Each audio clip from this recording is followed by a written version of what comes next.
We're rolling. Alright guys, welcome back to my channel. You know who it is, the one and only Lee in the house. With the main man, the legend, Shortee Blitz. And I'm here with the main man, the legend, Kobie Dee. This whole trip has been one for history. New times have only begun. I told you all we ain't done. Build a studio in my hometown. Black fellas with a new sound. If you didn't know, well you know now. Just being here in London as well is just the feeling of like, I think there's so many like-minded people. You know, as like, you know, like I wanna make music. I wanna be creative. I wanna like constantly thinking of things that bring people together, like through my music and all that stuff. And I feel like that's just the energy that I get from being in London. Like, well, everyone that I've met too is just like, you know, just creative and like on that same kind of mission. And I think back home that's hard to find. You're making history, man. Like this trip has really been fucking beautiful. Oh, it's for you, like amazing. Talking about it before, like, you know, I had my first trip and it was like, I went out and seen the Big Ben and I'd done all like those kind of things. I did one session, but it was like more so like, you know, you guys showing me what London's about. And overdosing on jerk chicken. I haven't even eaten twice as much jerk. And that says a lot. Jerk every day, every meal. Yeah, last time I was Twice here, a day jerk every day. sometimes. But that was my first real taste for jerk, you know? I had a jerk burger last night. I was like, I went to Honest Burger and sat there by myself. And my phone died and I'm like, oh shit, it's me and my jerk.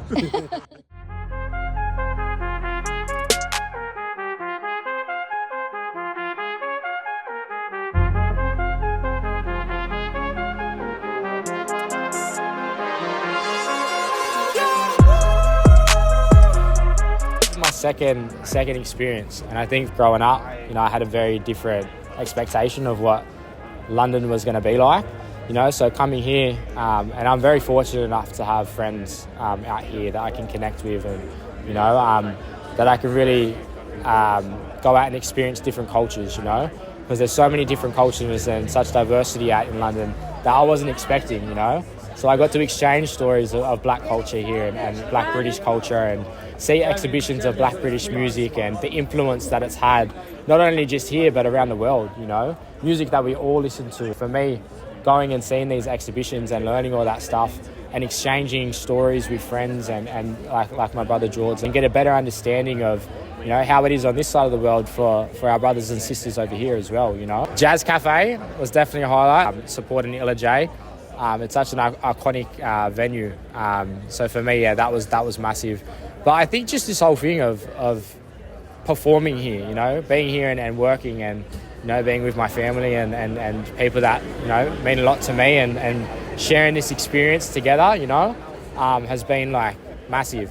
I do miss my family back home, you know, it's been hard, but it's also been like, here is like showing me what's possible, you know, and I'm over here to make a better life for my family back home, you know, and so yeah, this whole thing has just been a highlight for me. Like our voices need to be heard, you know, and for me to be over here and to have so many people on the other side of the world so you know, so interested in hearing our stories, you know, it just shows like our voices are being heard, you know, and our voices are so important and our stories are so important because there's so many people that know nothing about our story. And, you know, I feel like for us, it's empowering, you know, the next generation to see artists like myself up here and speaking. And for here to have artists who, you know, we see ourselves in overrepresent is massive. So I feel very privileged to be able to do this. There's so much for us to exchange and there's so much for us to learn from each other. And it all comes through in our music as well, you know.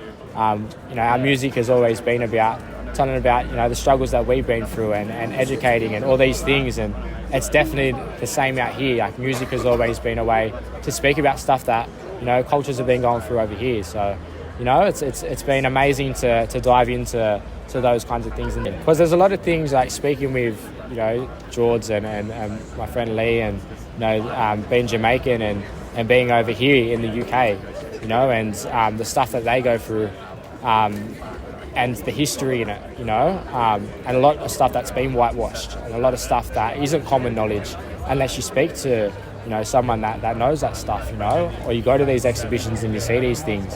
So understanding that and exchanging those stories and being on the other side of the world, but having so much that you can find in common in those things is, I think, is such a special thing. You know, a couple of artists that I've worked with before, I've jumped back in the studio with and finished some songs and stuff, and working with a lot of different producers and stuff. It's been good because there's definitely a different sound out here, and it just pushes me to like try new things and work in different ways that I don't usually work. So it's been good. How was it for you? For me, I think it was kind of legendary because I'm just getting to meet Kobie on the road. Do you know what I mean? And it was important for us to see the crowds that we didn't know and didn't know us. By the time we was on the third song, they was all locked in. Do you know what I mean? I saw that from every show. People looking up like, oh, like this guy. Like, I think it's great that people are actually recognizing real music, real artists, and real talented guys. You know what I mean? So it's a pleasure for me to rock with Kobie Dee. You get me? I should rap. It's a pleasure for me. And like for me, watching from the crowd, see the energy was there. Like you two, it seemed like even though you guys have met on this trip, it just felt like connection was just there, like straight away, like vibing off each other. You're vibing off him, and then obviously, beat was dropping, Kobie was flirting, and I hit. Man I was got man got the wheel. Listen, Man got the wheel up. Listen, right? I got, you know, I saw we had a half an hour show. We still had time. I was like, nah, this is going off too well. So I was doing what every self-respecting Jamaican origin DJ would do, would pull up the tune, innit? And let's go again. And I was hoping that Kobie understood what I was doing, and he got the assignment. You know what I mean? He turned around and I was like, yeah. So I was talking my shit on the mic and like, let's do this thing. I've been waiting for this moment. The wheel up is important. It's very important. It's important, like for MCs, DJs. Because obviously, if you're DJing on your own, you're there, but then you vibe off the crowd. Yeah. If the crowd's vibing, all right, cool. If it sounds nice, you play it twice. Get me? Right. But then Kobie was there, spitting his buzz. Got the wheel up because the crowd was going mad. And it's very important because it's respect from the DJ to the artist as well. You get what I'm saying? It's not only like for him and be like, oh, do you know what, it sounds good. It's from the crowd reaction.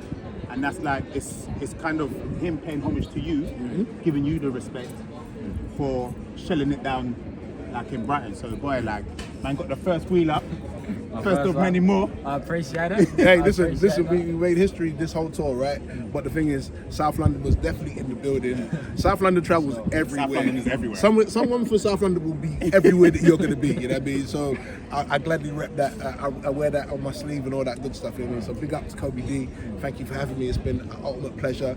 And hopefully we can do this again next time you come out, right? When you move to Australia, You know, I'll be coming real soon, man. But it's been, like, just from a personal perspective, it's been good to see you guys' chemistry. And I'm guessing, like, you've been DJing for a while, you've been rapping, and I'm guessing you don't always get that chemistry with, like, the DJ and the rapper MC all the time. So it's just, like, it felt like you two have already known each other for time. Yeah. You get what I'm saying? So, you know, for me, as a DJ that's been DJing for 30 plus years, right?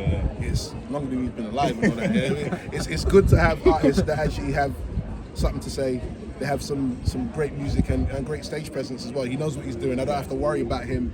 And likewise, he doesn't really have to worry about me, because as soon as he says drop the shit, I drop the shit. There's no mistakes. There was only one mistake actually. What was it? It was I didn't catch in it. Vienna. That's good then. That's cool. There was no mistakes. So I'm just saying. Oh, the wrong song. What song was it? Edit that out. No, but you know, he makes my job easier, and hopefully I made his job easier as well, man. So it was a pleasure. Thank you, man. Appreciate it, my brother. My guy. Thank you. Brother, man. Lee, thanks for having us on your show. And thank you to Katie. Don't forget to like, subscribe, and share, and all that kind of stuff. You know what I mean? And we out. Let's eat. Let's eat.